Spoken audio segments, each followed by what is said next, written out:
Welcome back, everybody. Welcome back. Buck has something he wants to talk about. What's on your mind, brother?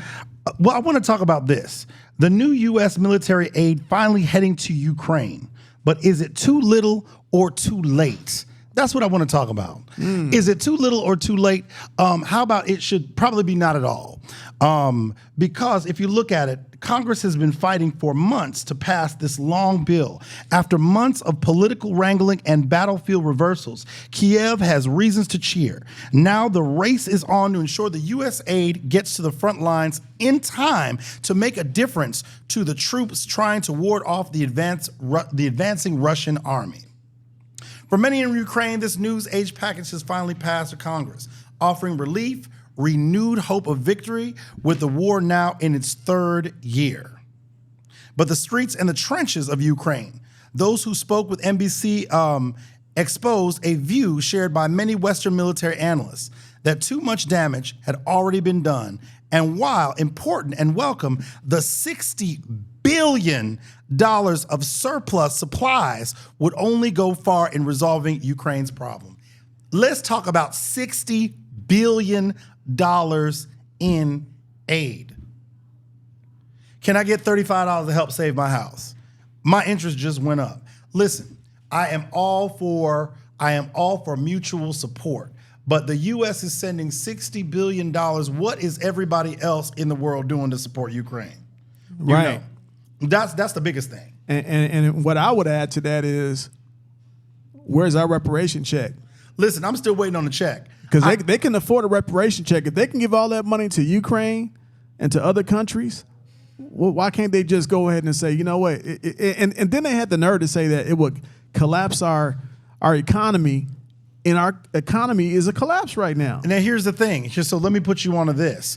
The stimulus that they gave out to all Americans during the pandemic was 3 times what the UN and the Geneva Convention determined that reparations would be to African Americans in this country.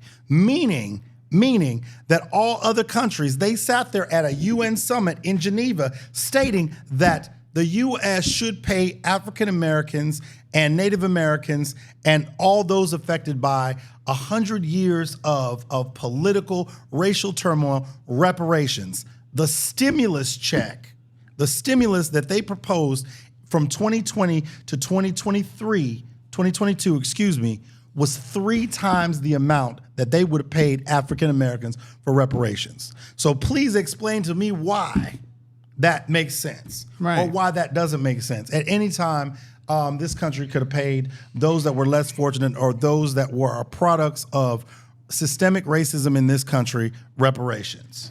And you're going to sit there and say it's going to bankrupt the country.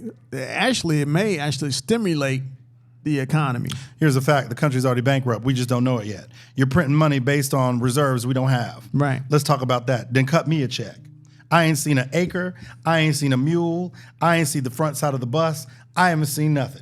Help me save my house. But you giving out $60 billion to Ukraine. Listen, and I am all for supporting certain war efforts. You know what I'm not for? You know what I'm not for?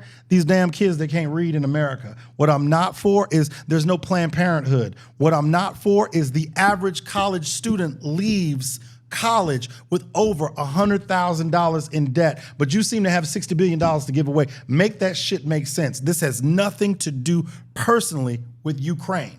Right. This has to do with personal responsibility of, if you want America to be great, then make it great. Model that shit off of being great. And how does that start? Charity starts at home, 100%. Absolutely. That's all I'm saying. Yeah, because we got way too many homeless veterans out here who aren't getting any help, and now with what they call migrants, that's what they call them. But now they're intertwining with the homeless in all these big cities. Absolutely. And there's tent cities everywhere. Tent cities everywhere. I'm going to tell you something. I am first generation. My family's from Guyana, South America. Both me, mother, me, father, Lord Jesus, they Guyanese. Let me tell you their process and how they got there. Number one, my dad and his brothers got here because the U.S. government, the military, drafted them for Vietnam. That's how they got their citizenship. How did the rest of my family get here? You have to put in a packet to the consulate. You have to prove that you are economically and financially stable. You have to have a job. You have to sponsor one family member or a couple family members at a time. Once they get here, get established, and they start working, then you have to sponsor other family members to come. But this process doesn't happen overnight. It could take almost a year or 2 years. But that's the old process. That's the old process. The new process, which I just informed my history teacher yesterday, was they have this office for refugee resettlement.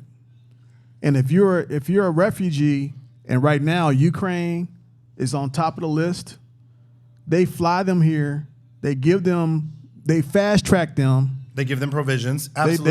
They give them a place to stay, they give them food, and they try to train them to work in Walmart or whatever else. And they also give them grants to start. They also give refugees, I won't say them, they also give refugees grants to start businesses. Right.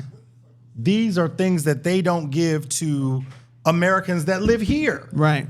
You know, I'm not trying to be a separatist. I just think it's bullshit. I'm a veteran, and it's been difficult trying to get a business loan as a veteran. Let me in tell this you about country. Same thing. Veteran also. We're both veterans. It's hard to get a business. Or if you fall up on hard times being on veterans, sometimes it takes a year, 2 years to get your benefits. Right. I know vets that lost their homes because they were waiting for their retirement. They were waiting for their VA benefits. They were waiting for all their benefits. I just know Or their regular SSI. Or their SSI. I know Right. regular people that were waiting for their social security. Look, the point is, under the microscope, what government body, what part of the government is scrutinizing who gets what and when they get what? And that's a disadvantage to American people. It Listen, is. don't get me wrong. I want a stimulus check to go to the strip club. I like Magic City. You know what I'm saying? Throw them things in my face, toss it up in a circle. What did Trina say? Whoop, whoop, pull over, that ass is too fat. We're all down with that. But at the same time, on a serious note, how come charity does not start at home? $60 billion. Do you know how many programs that could fund with $60 billion? Yeah, look, I can't get the whole reparation check because I'm half white. Then we'll just give you half of it. Yeah, but then I get the other half for being on a terrorist watch list on 9/11 as a Muslim American. I think this Negro is just never satisfied. I'm still gonna get the whole thing. Well, maybe we won't get it because they're not even talking about that. And just to say this, stop voting for people who are not supporting reparations. Period. If that's not in their mouth, that's not even part of the conversation, or they haven't even started a bill to do this, then why are you voting for these people and wasting your time? I believe stop voting for people that show up a couple of months before Election Day trying to get your vote with a cake-ass piecemeal talking about they're trying to come to the black vote is blah, blah, blah, blah, blah. Well, they saw last election how strong the black vote was here in Atlanta. They saw how it was strong in New York. They saw how it was strong in Detroit. Yep. They learned all the madness that happened in Chicago. Right. They saw how strong it was there. You know what I'm saying? So they saw that. So don't count us out. But yeah, stop voting for people that don't have any kind of investment in your community. And just on a funny note, Yeah, make it funny. the vice president just got on social media the other day. I'm sorry, who's the vice president again? Kamala. That was the whole joke. Go ahead. Right. Your turn. So, right, because a lot of people don't even know who she is. But she's now talking about doing a bill after the election. They always say, after the election, we're going to change some things. No, change it before the election so that you can prove to us that you're going to do what you say you're going to do. Because she's up here saying, we need to decriminalize marijuana, which is actually a derogatory term. It's cannabis. And she's saying no one should go to jail for smoking weed. Okay, so it shouldn't be that hard to pass a bill that most of the country wants to support and get her done. I've never been robbed by a person that was high on weed. I've never even had a fight with somebody that had weed in their system. Because you know what you do? If you are about to fight with somebody that's high on weed, you need to open a bag of Funyuns and throw it out the door because they're going to follow that. You damn right. You know what I'm saying? Or if you go down to New Orleans, give them a po' boy. They ain't going to fight you for no po' boy. Yeah. They're going to fuck that shrimp po' boy up. Absolutely.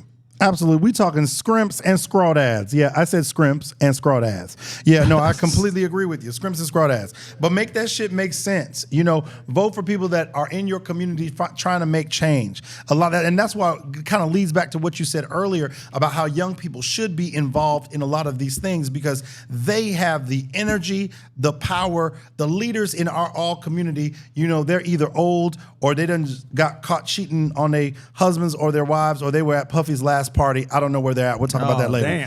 Damn. But they're not doing anything. Oh yeah, y'all know who you are. Y'all know who you are. All y'all deacons and deaconesses that were at Freaknik. Yeah, y'all know that documentary is coming out, and all y'all gonna be exposed. Coming live on Gossip Squad News. Yeah, I was at Freaknik, and I watched it.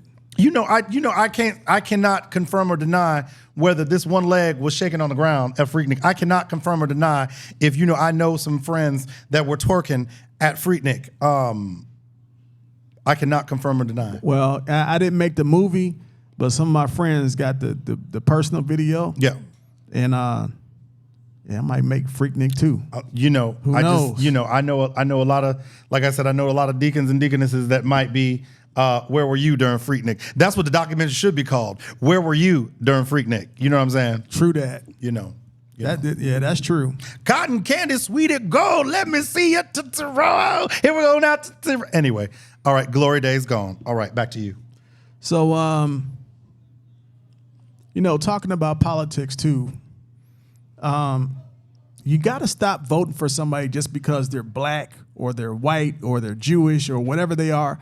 Just because someone is a particular culture, a skin color, or religion doesn't mean that they have all your views in mind. A lot of them just take advantage of the fact that, we're going to go out and get the black vote. Like I said, if you're going to get the black vote, make some changes first so we can trust you. Absolutely. Because they always be promising stuff and they never come back through with it. Come get my, you know what? I don't have a problem with someone that doesn't look like me coming to get my vote. But if you come to get my vote, come get it. Come get it. But come get all these problems that come with it. Make some change, like you said. Come get this vote, but do something about this vote. That's all I'm saying. Absolutely. All right, how y'all doing? Y'all all right? Good to see everybody. Doing good. You bringing in shots or no? Not yet. All right. Uh-oh, we got some shots going on? Yeah, I think we deserve a little shot. What you think? Well, I don't really partake too much. No, I don't want a shot. My blood sugar's high. But look, we'll be right back with another episode of Gossip Squad News in just a couple minutes. Peace.